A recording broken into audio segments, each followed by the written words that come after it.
बिस्मिल्लाहिर्रहमानिर्रहीम। Students, welcome again. आज का जो हमारा लेक्चर है सिविल सेकेंडरी के लिए, सिविल 263 का इंजीनियरिंग मैकेनिक्स का, और टॉपिक हम आज कंटिन्यू कर रहे हैं shear force and bending moment. तो उसमें आज हमने पहले रिएक्शन पढ़ना है। तो जिस तरह के आपने इस चैप्टर के प्रीवियस लेक्चर्स में पहले बीम की टाइप्स पढ़ी, टाइप्स ऑफ बीम, और उसके बाद आपने टाइप्स ऑफ लोड पढ़ी, और आज इंशाल्लाह बीम और लोड के सहारे से हम रिएक्शन और उसके बाद आगे बेंडिंग मोमेंट और शेयर फोर्स जान पाएंगे। तो आज हम सबसे पहले जो है वो रिएक्शन फाइंड करते हैं। एक सिंपली सपोर्टेड बीम है हमारे पास। सिंपली सपोर्टेड बीम के ऊपर 500 पाउंड जो है ये पॉइंट लोड लग रहा है, क्योंकि ये एक पॉइंट पर लग रहा है, इसलिए पॉइंट लोड कहा जाता है। तो ये 15 फीट इसकी जो है वो लेंथ है। इसका इफेक्टिव लेंथ कह लें, डिस्टेंस कह लें, ये अपार्ट कह लें, कि एक सहारे से दूसरा तक का जो डिस्टेंस है 15 फीट है, ये इसकी लेंथ है बीम के लिए। तो आए आज हमने जो है वो सिंपली सपोर्टेड बीम के लिए सिर्फ रिएक्शन फाइंड करनी है। तो रिएक्शन फाइंड करने के लिए सबसे पहले हम क्या करेंगे, हमें जो है फोर्सेस का पता होना चाहिए कि कौन कौन से फोर्सेस इस पर लग रहे हैं। ये ऊपर की जान लग रही है ये फोर्स, इसको आप रिएक्शन ए कह लें, इसको रिएक्शन बी कह लें, इनका नाम दे दें। ये ए है, ये आपके पास पॉइंट बी है, ये पॉइंट सी है, इसके लिहाज से ये रिएक्शन सी होगा। तो पॉइंट लोड लग रहा है, रिएक्शन है, और इसको जो सहारे उठा रहे हैं ये रिएक्शन है। तो ये रिएक्शन को हमने फाइंड करना है कि जनाब कि ये दोनों जो सहारे हैं, ये दोनों जो इसके स्पोर्ट्स हैं, ये कितना कितना वजन जो है उठा रहे हैं रिएक्शन में। यही हमें मेन चीज़ में आज पता करना है, क्योंकि जब हमें बेंडिंग मोमेंट शेप निकालनी होती है तो ये लोड के अलावा, एक्शन के अलावा रिएक्शन का भी पता होना चाहिए कि ये फिर हमें बेंडिंग मोमेंट और शेप फोर्स डायग्राम बनाने में आसानी होगी, और फिर इसका जो है फायदा होगा। तो इसका फायदा इस तरह से नहीं होगा। तो आज सबसे पहले रिएक्शन निकालने के लिए आपको तरीका का बताता हूँ। सबसे पहले हमने फोर्सेस का साम लेना है। फोर्सेस एक होती है अपवर्ड फोर्सेस और दूसरी है डाउनवर्ड फोर्स। तो ये जो ऊपर को लग रही है ये अपवर्ड है, जिसका तीर का निशान नीचे को है, एरो का ये वाला ये डाउनवर्ड है। तो जब भी हम इक्वेशन सॉल्व करते हैं तो हम क्या करते हैं कि जो लगने वाली तरफ का फोर्सेस है दोनों, यानी कि अपवर्ड और डाउनवर्ड, इसको हम इक्वेशन में इक्वल लेंगे, फिर ही हम जो है वो किसी नतीजे में पहुंचेंगे। तो चलिए स्टार्ट करते हैं। सबसे पहले हम क्या करते हैं, आप sum of upward forces equal to sum of downward forces।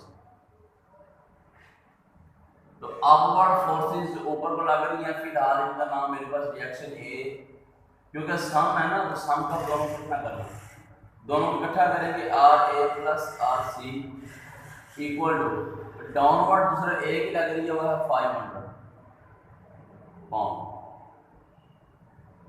तो ये इसको मैं इक्वेशन 1 का नाम दे देता हूँ।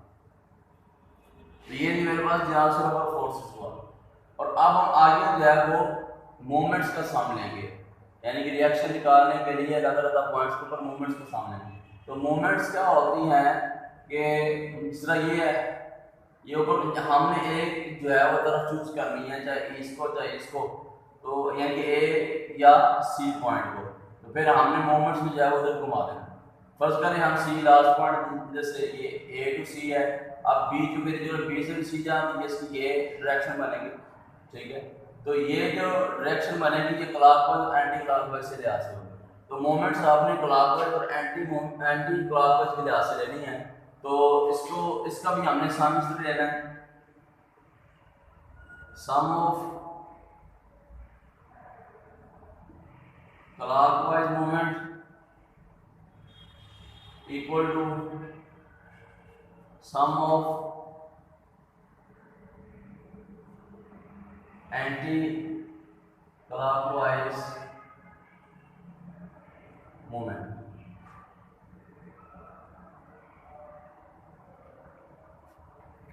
चलिए अब क्लॉकवाइज मूवमेंट लेने का फॉर्मूला होता है मूवमेंट का लोड मल्टीप्लाई बाय डिस्टेंस।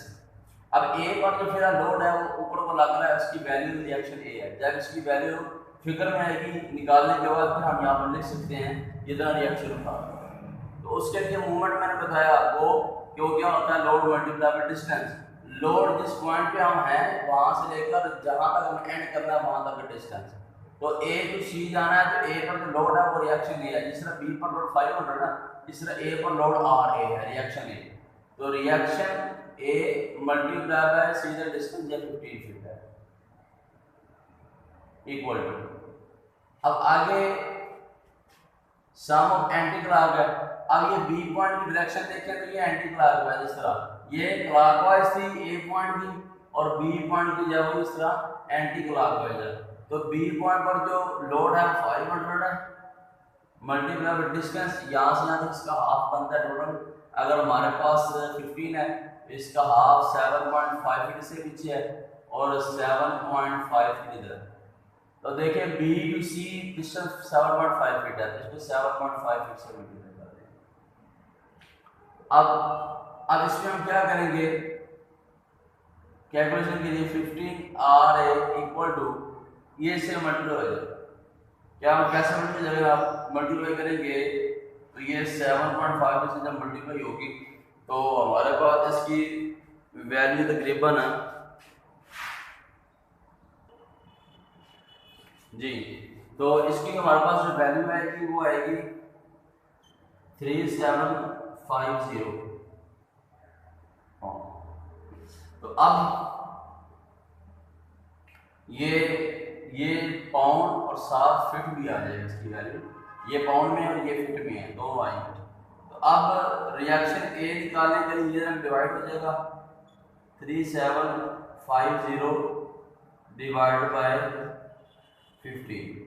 इसकी वैल्यू आ जाएगी हमारे पास 250 पाउंड।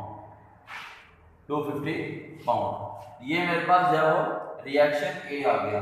यानी कि रिएक्शन ए जो है ए पॉइंट जो है वो इतना रिएक्शन या इतना वजन जो है वो उठा रहा है, कितना 250 पाउंड।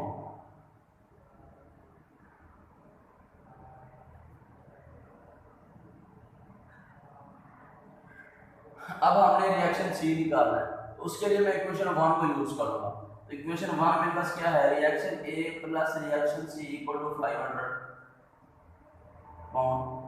अब मैं रिएक्शन सी नोट करना, तो रिएक्शन सी को मैं यहाँ पर रन लूँगा तो ये इधर आके जो है वो माइनस हो जाएगी 500 माइनस आर ए। तो आर ए की वैल्यू आप जानते हैं कि मैंने निकाली हुई है, ये देखें।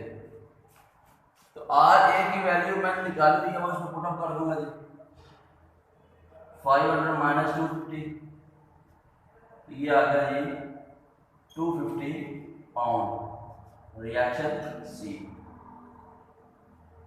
यानी कि ये वाला सहारा जो है वो 250 वेट की जो है वो पाउंड रिएक्ट कर रहा है। तो इसका मतलब हुआ ये भी बात याद रखें, दोनों रिएक्शन मिला के जिस तरह इक्वेशन 1 को पूरा करता हो, रिएक्शन ए जो है वो 250 है, रिएक्शन सी 250 है, दोनों इक्वल टू 500, तो फिर ही आपका ये क्वेश्चन जो वो करेक्ट माना जाएगा। अगर ये सम और हो और दोनों की वैल्यू ज़्यादा निकली है कि इसको सम को पूरा ना करती हो, तो फिर क्या होगा, फिर ये वैल्यू जो है वो काम होगी, बिल्कुल भी एक्सेप्टेबल नहीं होगी।